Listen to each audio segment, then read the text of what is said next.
علامہ ابن جوزی رحمۃ اللہ تعالی لکھتے ہیں اللہ پاک کے آخری نبی رسول مقبول علیہ الصلوۃ والسلام نے فرمایا میرے پاس جبریل امین حاضر ہوئے، عرض کی یا رسول اللہ صلی اللہ تعالی علیہ وسلم قیامت میں ایک نوجوان کو لایا جائے گا، وہ غمگین ہوگا، رو رہا ہوگا، فرشتے اس کو لوہے کے گرزوں یعنی آئرن راڈ سے اسے ہانک رہے ہوں گے، وہ نوجوان 1000 سال تک الامان الامان پکارتا رہے گا لیکن اس کو امان نہیں دی جائے گی۔ پھر اس نوجوان کو 1000 سال کے بعد رب قہار کی بارگاہ میں پیش کیا جائے گا، اللہ پاک فرشتوں کو حکم دے گا کہ اسے منہ کے بل جہنم میں ڈال دو۔ جبریل امین کا بیان سن کر رسول اکرم صلی اللہ تعالی علیہ وسلم نے فرمایا اے جبریل یہ کون ہوگا؟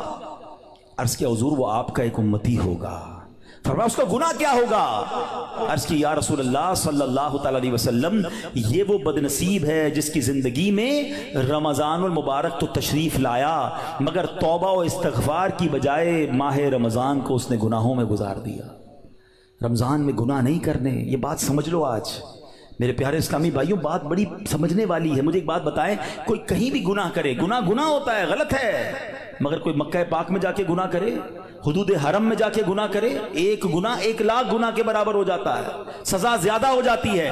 آپ کی مسجد کے باہر روڈ پہ کھڑے ہو کے معاذ اللہ کوئی گالی نکالے حرام، لیکن مسجد کے اندر آ کر نکالے، آپ کیا کہیں گے؟ خدا کا خوف کرو اللہ کے گھر میں۔ تو اسی طرح کچھ مقام کی اہمیت ہوتی ہے، کچھ وقتوں کی اہمیت ہوتی ہے، کچھ مہینوں کی اہمیت ہوتی ہے۔ رمضان ہمیں بخشوانے آیا ہے۔ اچھا ایسا تو ہے نہیں کہ جیسے ہی رمضان کا چاند نظر آئے گا میری جناب جتنی بھی گناہوں کی عادتیں وہ آٹومیٹکلی بند ہو جائیں گی۔ جس کی جھوٹ بولنے کی عادت ہے، جس کی حرام دیکھنے کی عادت ہے، جس کی لڑائی کرنے کی عادت ہے، جس کی معاذ اللہ برے کام کرنے کی عادت ہے، وہ رمضان میں کیسے بچائے گا اپنے آپ کو؟ تو ابھی سے اپنے آپ کو بچانا شروع کر دیں، پریکٹس شروع کریں اور اپنا ذہن بنا لو آپ کچھ بھی ہو جائے میں نے انشاءاللہ گناہ نہیں کرنا ہے۔